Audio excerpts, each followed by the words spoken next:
Vamos relembrar um pouquinho como é que funciona o nosso sistema nervoso?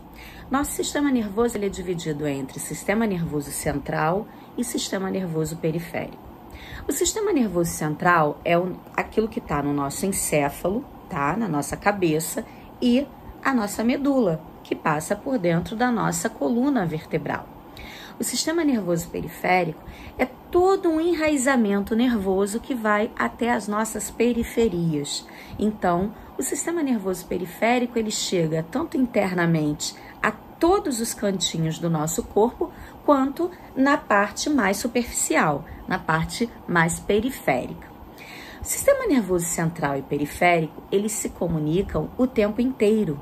Essa comunicação é que faz com que a gente consiga se relacionar com o mundo. Porque eu preciso estar sempre recebendo informações, processando e me movimentando dentro desse espaço, né? Eu preciso estar sempre recebendo essas informações, processando e expressando. Então, se me perguntam, por exemplo, Rosana, tá com fome?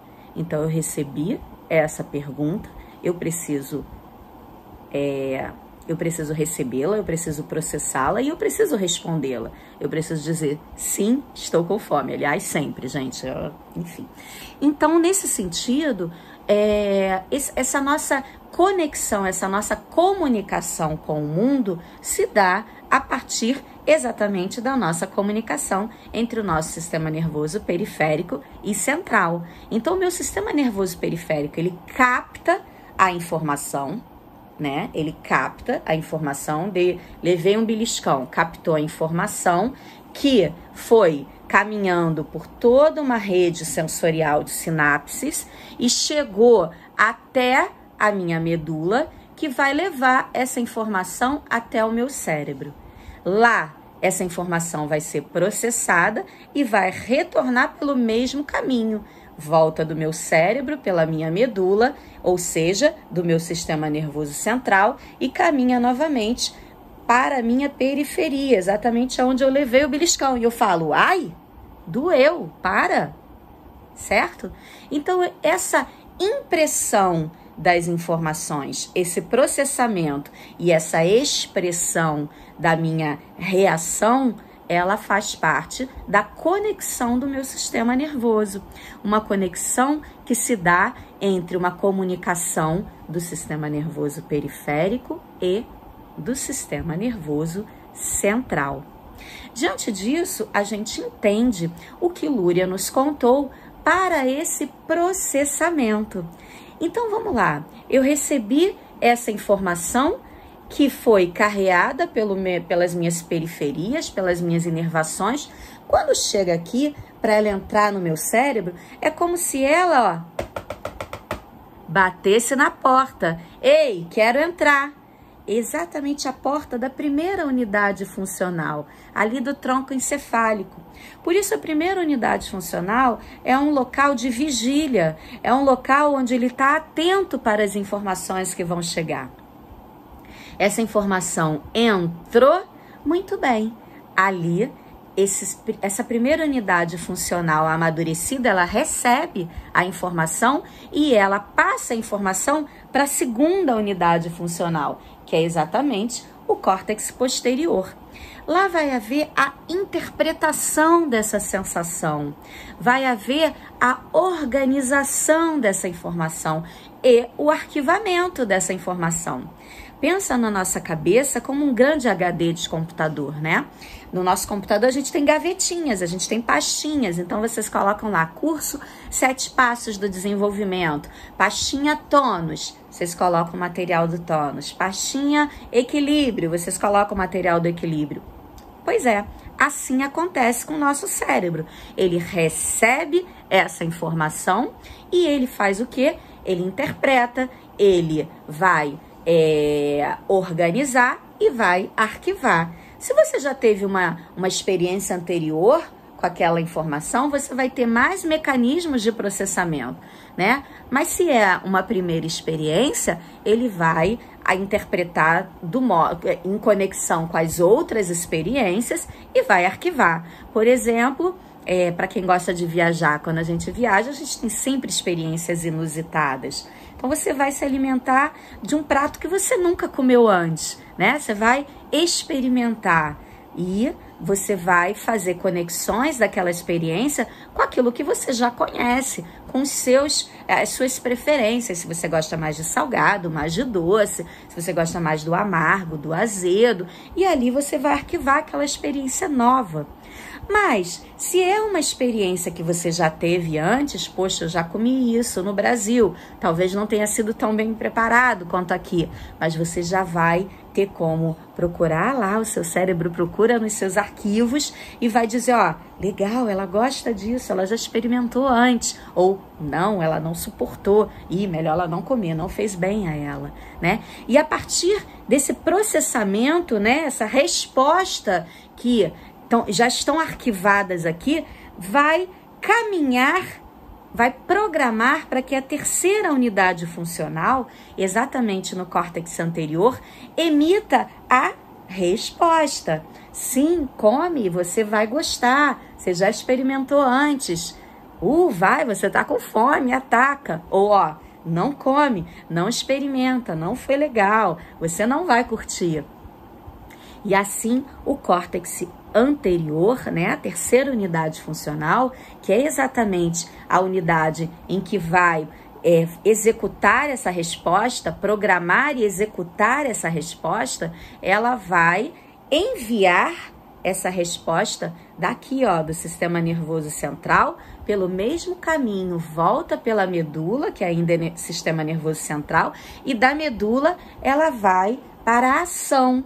E quem vai executar a ação é o nosso sistema nervoso periférico, mais especificamente o sistema nervoso somático, que é aquele que eu controlo, os meus movimentos. Muito bem. Então, essa breve recordação que nós fizemos aqui sobre o sistema nervoso é para que vocês entendam que essa comunicação entre o sistema nervoso periférico para o sistema nervoso central, processamento e o retorno do sistema nervoso central para o periférico é aquilo que Lúria nos contou como acontece a nossa comunicação com o mundo.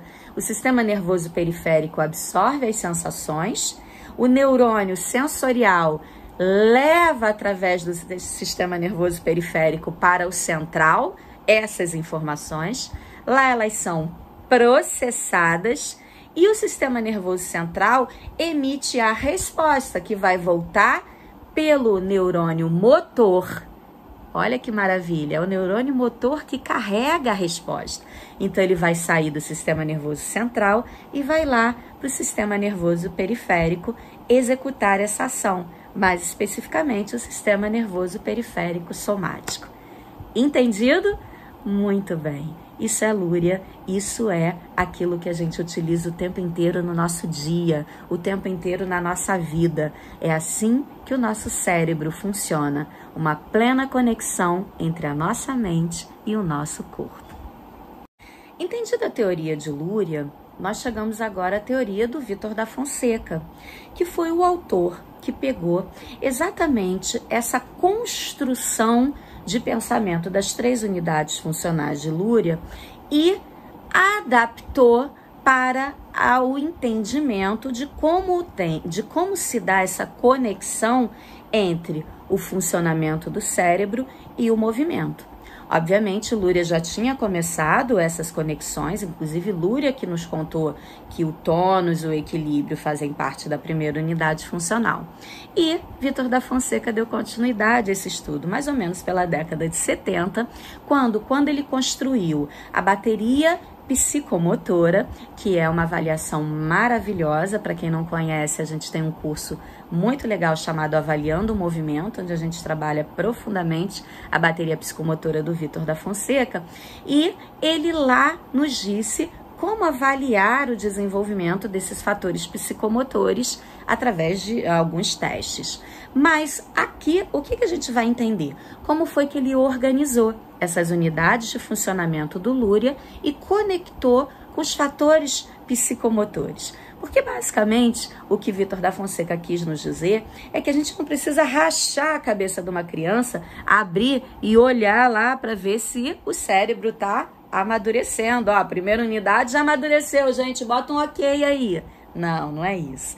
Ele nos contou o seguinte, que se você observar o movimento dessa criança, se você observar e testar algumas questões no movimento dessa criança, você vai entender em que nível de maturidade está o desenvolvimento neurológico dela, o desenvolvimento cerebral dela, o desenvolvimento exatamente das unidades de funcionamento que Lúria dividiu pra gente. Muito bem, gente. Então, entendido isso, Vítor nos trouxe a compreensão de que essas unidades de funcionamento, elas exatamente por terem aquela característica que nós já falamos, uma de ser uma unidade de... Entendida a teoria de Lúria, então nós precisamos entender como Vítor da Fonseca organizou esses fatores psicomotores nessas 3 unidades funcionais, que são também hierarquizadas e verticalizadas.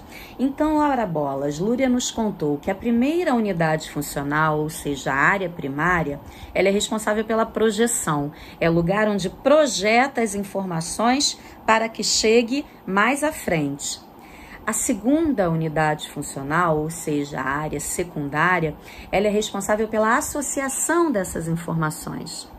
E a terceira unidade funcional, ou seja, a área terciária, ela é responsável pela integração dessas informações. Então, diante dessas características dessa teoria de Lúria, que fala de uma forma que a gente já falou tantas vezes, hierarquizada e verticalizada, Vítor da Fonseca trouxe os fatores psicomotores e organizou de acordo com essas possibilidades. Ele organizou e nos contou o seguinte: os fatores psicomotores, eles também dependem uns dos outros. Eles precisam de conexões anteriores para se desenvolver.